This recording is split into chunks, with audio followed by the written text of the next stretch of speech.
दी लोकवाणी कक्षा 9वीं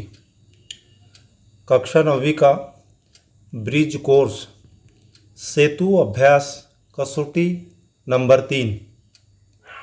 मेरे प्रिय छात्रों, आज का मेरा यह video bridge course test number 3 का वीडियो है।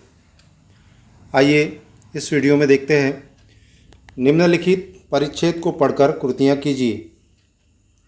परिच्छेद दिया हुआ है आपको, इस परिच्छेद पर हमको कृतियाँ करना है। संजाल पूर्ण कीजिए।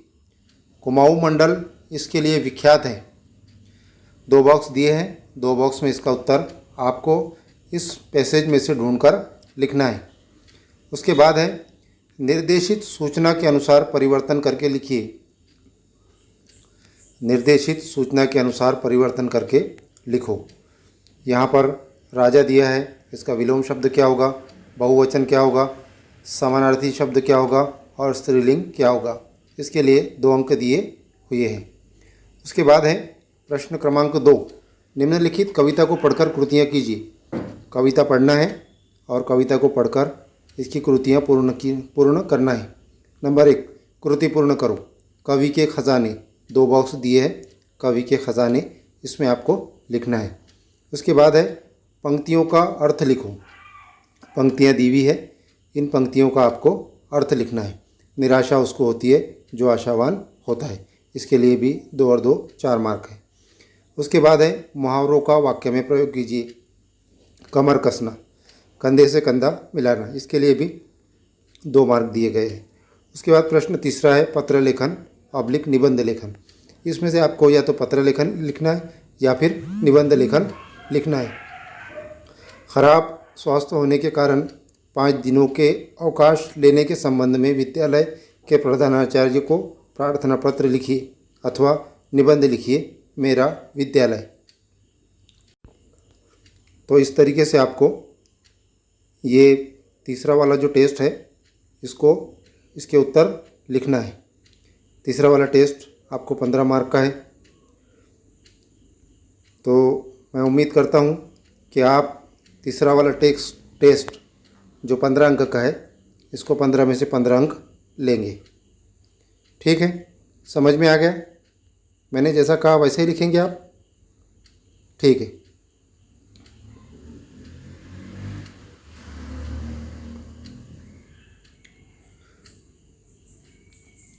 आइए अब इसके उत्तर देखते हैं।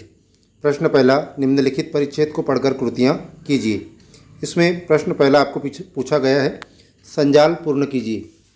संजाल पूर्ण करना है। पहला प्रश्न है, कुमाऊं मंडल इसके लिए विख्यात है। 2 बॉक्स दिए हैं। पहले बॉक्स में लिखो प्राकृतिक सुषमा। प्राकृतिक सुषमा।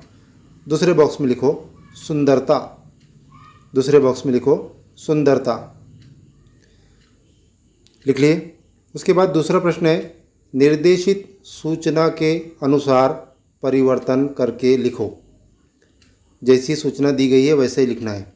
राजा इस शब्द का विलोमार्थी शब्द, विलोमार्थी कहते हैं विरुद्धार्थी शब्द को।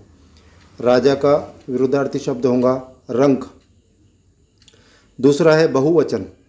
राजा का बहुवचन भी राजा ही होता है। समानार्थी शब्द, समानार्थी शब्द लिखो बादशाह। स्त्रीलिंग वाला शब्द लिखो, राजा का स्त्रीलिंग होता है रानी। उसके बाद वाला प्रश्न है, निम्नलिखित कविता को पढ़कर कृतियाँ कीजिए। प्रश्न पहला है, कृति पूर्ण करो। कवि के खजाने। कवि के खजाने कौन कौन से हैं? पहले बॉक्स में लिखो यादों। पहले बॉक्स में लिखो यादों। दूसरे बॉक्स में लिखो सपनों।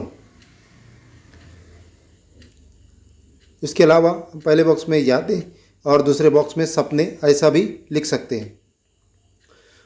लिख लिए। उसके बाद है पंक्तियों का अर्थ लिखो। निराशा उसको होती है जो आशावान होता है। इन पंक्तियों का आपको अर्थ लिखना है। उत्तर लिखो, कवि अपनी इस कविता में कहते हैं कि कवि अपनी इस कविता में कहते हैं कि यदि हम किसी व्यक्ति के साथ परोपकार करते हैं तो हमने उससे कभी आशा नहीं रखनी चाहिए। यह ज़रूरी नहीं कि वह हमारे साथ भी भलाई करेगा और हमको उससे निराशा होगी।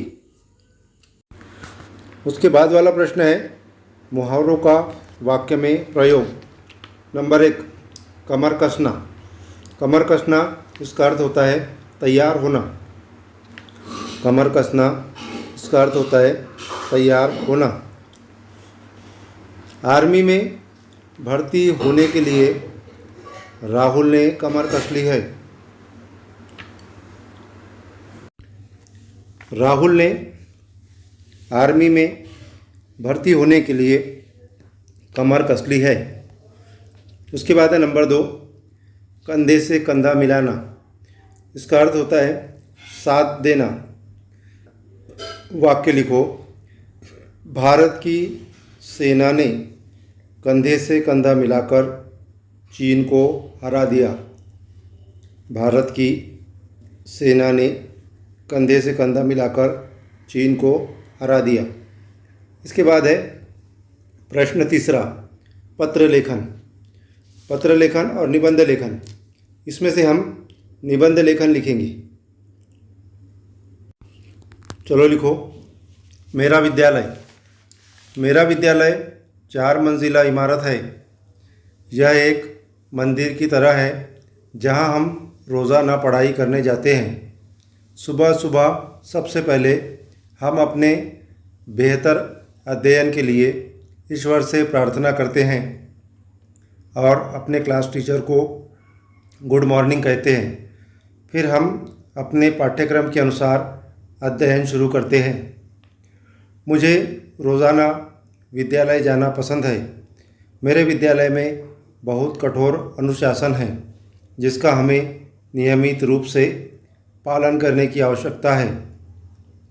मुझे अपनी स्कूल का ड्रेस बहुत पसंद है। यह मेरे घर से लगभग 2 किलोमीटर दूर स्थित है। मैं पीले स्कूल की बस से स्कूल जाता हूँ। मेरा स्कूल शहर के प्रदूषण, शोर, धूल, शोर और धुएं से रहित बहुत ही शांत जगह पर है। मेरा विद्यालय लाल रंग की 3 मंजिला इमारत में बहुत उत्कृष्ट है। मुझे उचित वर्दी में दैनिक आधार पर स्कूल जाना पसंद है। मेरे क्लास टीचर बहुत दयालु है और हमें स्कूल अनुशासन का पालन करना सिखाते हैं। मेरा स्कूल बहुत अच्छी जगह, शहर की सभी भीड़ और शोर से दूर है। मेरे स्कूल के मुख्य द्वार के पास 2 छोटे हरे बाग हैं जहाँ बहुत सारे रंग बिरंगे फूलों के बिस्तर, घास के लॉन, फलों के पेड़ और खूबसूरत बौछारें हैं। मेरे स्कूल में बहुत सारी सुविधाएं हैं, जैसे एक कंप्यूटर लैब, 2 साइंस लैब, एक बड़ी लाइब्रेरी, एक सामान्य पढ़ने का कमरा, एक बड़ा खेल का मैदान, एक अच्छा स्टेज और एक स्थिर दुकान। मेरे स्कूल में 12वीं कक्षा के छात्रों के लिए नर्सरी की कक्षाएं हैं। मेरे स्कूल में पुरुषों और महिलाओं सहित लगभग 7 उच्च योग्य शिक्षक, 20 हेल्पर्स, एक प्रिंसिपल और 10 गेट कीपर हैं। मेरे शिक्षक हमें बहुत विनम्रता से पढ़ाते हैं और हमें बहुत ही रचनात्मक और आकर्षक तरीके से विषयों को सिखाते हैं। मेरे प्रिय छात्रों, जैसा आपने देखे, जैसा आपने सुने, आप वैसा ही लिखेंगे। ठीक है, मिलते हैं अगले वीडियो में।